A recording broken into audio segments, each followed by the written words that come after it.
Friends, कैसे हैं आप लोग। आई होप आप सभी बहुत अच्छे होंगे। तो मैं आज एक सीरीज़ स्टार्ट करने जा रही हूँ पॉलिटी की, जो आपको यूपीएससी, ईपीएफओ और यूपीपीसीएस में काम करेगी। प्लीज़ अगर आपको मेरी वीडियो अभी अच्छी लगे तो लाइक एंड शेयर सब्सक्राइब ज़रूर करें, जिससे और सभी वीडियो की अपडेट आपके पास पहुँच सके। तो चलिए स्टार्ट करते हैं। Fundamental rights. जो हमारे फंडामेंटल राइट्स हैं वो हमारे पार्ट 3 के अंदर आते हैं, जिसको हम मैग्ना कार्टा ऑफ इंडिया पे बोलते हैं। और जो हमारे फंडामेंटल राइट्स हैं वो यूएसए से लिए गए हैं, कॉन्स्टिट्यूशन के यूएसए से लिए गए हैं। एंड तुम्हारा जो फंडामेंटल राइट्स है वो प्रमोट करता है ideal of political democracy. Fundamental rights में कुछ राइट्स ऐसे होते हैं जो सिर्फ सिटीजन्स के लिए अवेलेबल होते हैं, और कुछ राइट्स ऐसे होते हैं जो दोनों के लिए अवेलेबल होते हैं। और ये जो हमारे फंडामेंटल राइट्स होते हैं वो एब्सोल्यूट नहीं होते बट क्वालिफाइड होते हैं। It means the state can impose reasonable restrictions on them. All of them are available against the arbitrary action of the state. Some of them are also against the action of private individuals. और जो कुछ होते हैं वो negative होते हैं character में, मतलब उसके अंदर कोई लिमिटेशंस होती हैं और वो जस्टिशिएबल भी होते हैं। अगर हमारा कोई भी फंडामेंटल राइट्स का वायलेशन होता है तो हम आर्टिकल 32 के तहत सुप्रीम कोर्ट में जा सकते हैं, और हम आर्टिकल 226 हाई कोर्ट में भी जा सकते हैं अगर हमारे फंडामेंटल राइट्स का वायलेशन होता है तो। ठीक है, दे आर नॉट सैक्रोसेंट और परमानेंट। ये परमानेंट भी नहीं होते हैं। जैसे कि हमारे जो फंडामेंटल राइट्स हैं, जैसे कोई नेशनल इमरजेंसी लगती है हमारे देश में तो आर्टिकल 20 और 21 को छोड़ के बाकी सारे राइट्स हमारे सस्पेंड हो सकते हैं। और हमारा जो 6th राइट है, guarantee by Article 19 can be suspended only when emergency is declared on the ground of war or external aggression। और जो हमारा आर्टिकल 90 है वो ओनली जब ही सस्पेंड हो सकता है जब हमारे देश में कोई इमरजेंसी लगी हो on the grounds of war और एक्सटर्नल एग्रेशन। ठीक है, उसके बाद हम डिफाइन करते हैं स्टेट क्या होता है। जो आर्टिकल 12 है उसके अंदर जो टर्म है स्टेट की वो डिफाइन की गई है। State includes executive and legislative organs of the union government, executive and legislative organ of state।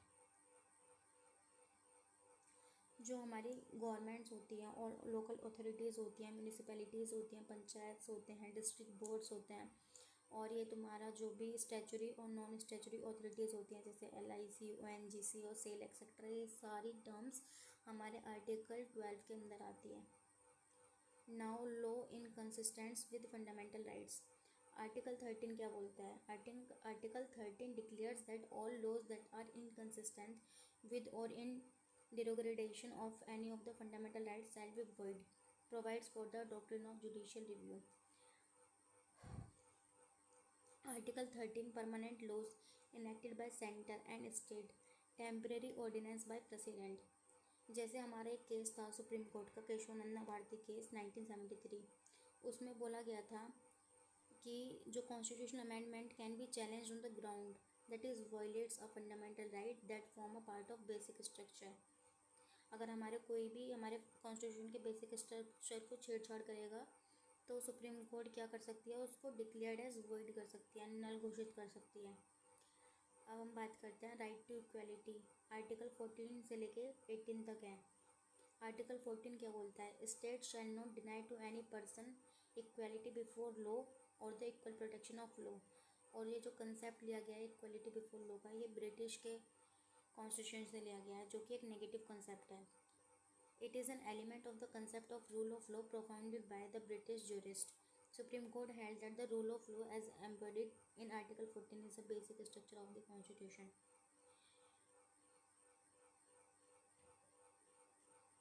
उसके बाद हमारा जो कंसेप्ट आता है इक्वल प्रोटेक्शन ऑफ लॉ का, वो हमने अमेरिकन कॉन्स्टिट्यूशन से लिया गया है, जो कि एक पॉजिटिव ट्रीटमेंट है, मीन्स पॉजिटिव कंसेप्ट है।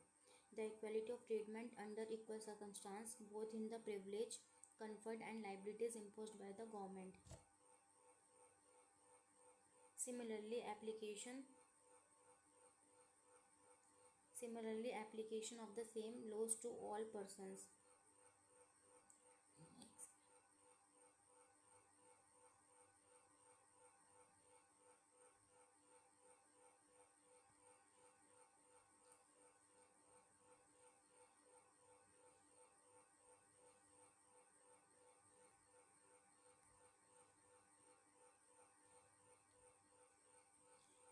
हम बात करते हैं आपके आर्टिकल नंबर 15 की।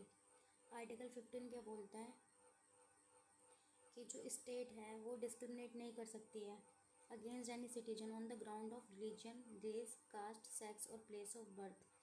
जो वर्ड ओनली कैन नॉट्स है वो discrimination on the other grounds is not prohibited, लेकिन वो इस बिहाफ पे डिस्क्रिमिनेशन नहीं कर सकता है, ठीक है। No citizen shall be prohibited from using general public use properties maintain partially or fully by state fund. Article 16 बोलता है हमारा equality of opportunity in public employment. It means provide for equality of opportunity for all citizens in matters of employment or appointment to any office under the state. No discrimination for employment under state on ground of only religion, race, caste, sex, decent, place of birth और residence. अब कोई भी article है उसकी exceptions भी होती हैं, जैसे कि इसमें आर्टिकल 16 की एक्सेप्शंस ये हैं कि parliament can prescribe residence as a condition for certain employment or appointment in a state or union territory or local authority, reservation of appointments or post in favour of any backward class that is not adequately represented. Now article 17 abolition of untouchability. Article 17 abolish untouchability and forbids its practice in any form. जो untouchability word है वो कहीं पे हमारे constitution में define नहीं किया गया है, ठीक है। ये टर्म अगर कोई भी क्वेश्चन ऐसा पूछा जाए कि अनटचेबिलिटी कहीं पे भी डिफाइन है तो अनटचेबिलिटी वर्ड हमारे कॉन्स्टिट्यूशन में कहीं पर भी डिफाइन नहीं है। Supreme court held that right under article 17 is available against private individuals. Article 18 क्या बात करता है? आर्टिकल 18 बात करता है तुम्हारी prohibition prohibits the state from conferring any title except a military or academic distinction on any body। यानी कि अबॉलिशन करता है ये टाइटल्स का सिर्फ मिलिट्री और एकेडमिक डिस्टिंक्शंस को छोड़ के।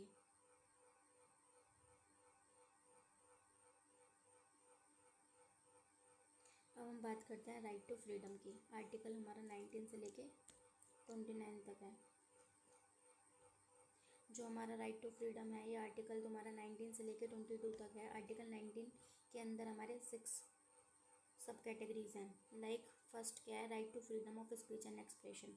हमारे पास स्पीच और एक्सप्रेशन का राइट है, ठीक है। हमारे पास जो फिर हमारे पास है assemble peacefully and without arms, कि हम कहीं पर भी असेंबल हो सकते हैं पीसफुली बट विदाउट आर्म्स, ठीक है। उसके बाद है राइट टू फॉर्म एसोसिएशंस और यूनियन और कोऑपरेटिव सोसाइटीज़। हम एसोसिएशंस बना सकते हैं, हम कोऑपरेटिव सोसाइटीज़ को भी फॉर्म कर सकते हैं, ठीक है। हम move freely through out the territory of India. हम कहीं पर भी फ्रीली मूव कर सकते हैं इंडिया में, ठीक है। Right to reside and settle in any part of the territory of India. हम कहीं पर भी सेटल हो सकते हैं किसी भी पार्ट में इंडिया के। Right to practise any profession, और हम किसी भी प्रोफेशन को प्रैक्टिस कर सकते हैं। और ये एक हमारा जो आर्टिकल था, जो हमारा एक अमेंडमेंट था 44th amendment 1978 right to property था, उसके अंदर अब वो चेंज कर दिया गया है, मतलब डिस्पोज कर दिया गया है। अब वो हमारे आर्टिकल 300A के अंदर आता है, ठीक है। और अब वो हमारा फंडामेंटल राइट नहीं है।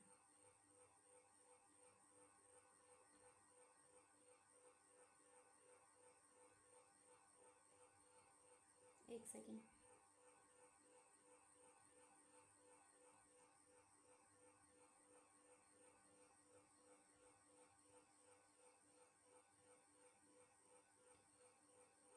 अब हम आर्टिकल 20 की बात करते हैं। तो ये होता है कि protection in respect of convention for offences. It contains 3 provisions: no ex post facto law, no person shall be convicted of any offence except for violation of a law in force at the time of the commission of the act, nor subjected to a penalty greater than the prescribed by the law in force at the time of the commission of the act। यानी कि अगर कोई भी law बनाए हमारा, ठीक है, अगर किसी को एक बार पनिशमेंट मिल चुकी है, अब ऐसा नहीं है कि हमारा कोई और लॉ बना और उसके तहत फिर उसी बंदे को सेम, मतलब उसने कुछ मर्डर किया तो सेम ही सज़ा के लिए उसको दोबारा मतलब सज़ा मिलेगी, ऐसा नहीं है। No double jeopardy, no person shall be prosecuted and punished for the same offence more than once। Protection against double jeopardy is available only in proceedings before a court of law। or a judicial tribunal, not for administrative courts. No self-incrimination. No person accused of any offence shall be compelled to be witness against himself. Protection against self-incrimination extend to both oral evidence and documentary evidence. Article 21 है हमारा protection of life and personal liberty. No person shall be deprived of his life or personal liberty except according to procedure established by law. Gopalan case 1950 में क्या हुआ था, जो supreme court has taken a narrow interpretation of Article 21. It held that the protection under Article 21 is available only against arbitrary executive action and not from arbitrary legislative action. Article 21A है हमारा right to education, जो कि add हुआ है 86 CAO 2002 के तहत. ठीक है. It ask the state to provide free and compulsory education. इसके अंदर है कि फ्री और कंपलसरी एजुकेशन चाहिए. जितने भी बच्चे हैं 6 से 14 ईयर्स के बीच में, उन सबको कंपलसरी एजुकेशन मिलनी चाहिए. और ये इंक्लूडेड है DPSPA में भी आर्टिकल 45 में और फंडामेंटल ड्यूटी में भी आर्टिकल 51A में. Article 22 protection against arrest and detention. Article 22 grant protection to person under both kinds of detention, namely punitive and preventive. Punitive detention is to punish a person for an offence committed by him after trial and conviction in a court.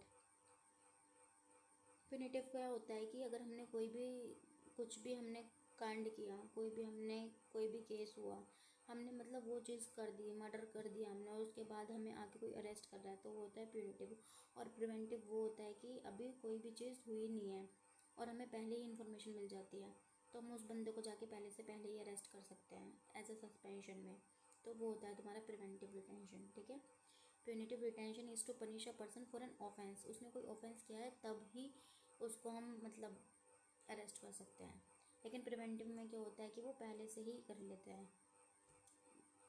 Article 22 provide following protection against such detention. Right to be informed of the ground of arrest.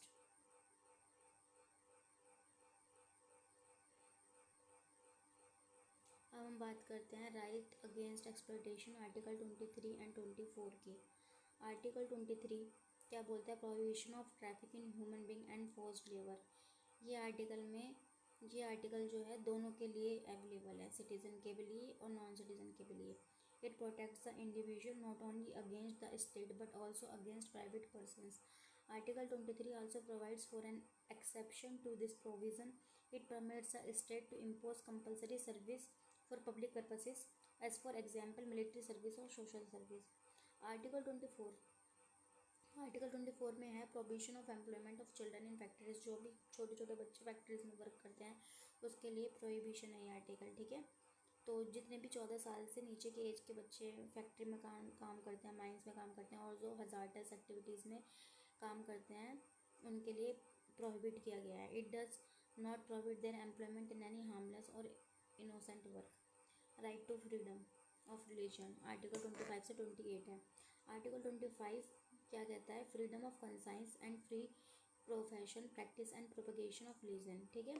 It says that all the persons are equally entitled to freedom of conscience and the right to freely profess, practice and propagate religion.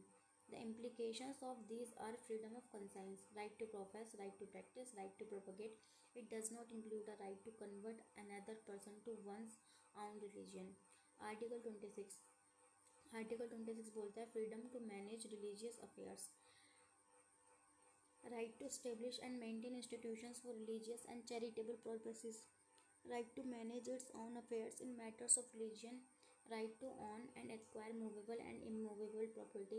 Right to administer such property in accordance with law. Article 27 बोलता है freedom from taxation for promotion of a religion. कि no person shall be compelled to pay any taxes for the promotion or maintenance of any particular religion or religious denomination. States should not suspend the public money collected by a way of tax for the promotion or maintenance of any particular religion. No tax but fee can be levied. Article 28. Freedom from attending religion instructions. No religion instruction shall be provided in any educational institution wholly maintained out of state funds. However, this provision shall not apply to an educational institution administered by the state but established under any endowment or trust requiring imparting of religion instructions in such institutions. Then हमारा आता है cultural और educational rights, जो हमारे article 29 और 30 में है। Article 29 जो है वो है protection of interest of minorities, provides that any section of citizen residing in any part of India having a distinct language, script or culture of its own shall have the right to conserve the same right to every citizen, include minority as well as majority. No citizen shall be denied admission into any educational institution maintained by the state or receiving aid out of a state fund on ground only of religion, race, caste or language. Now तुम्हारा article 30 क्या है? Right of minorities to establish and administer educational institutions. All minorities shall have the right to establish and administer educational institutions of their choice. Compensation amount fixed by state for compulsory acquisition of property of a minority educational institutions, जो कि 44th amendment के अंदर है.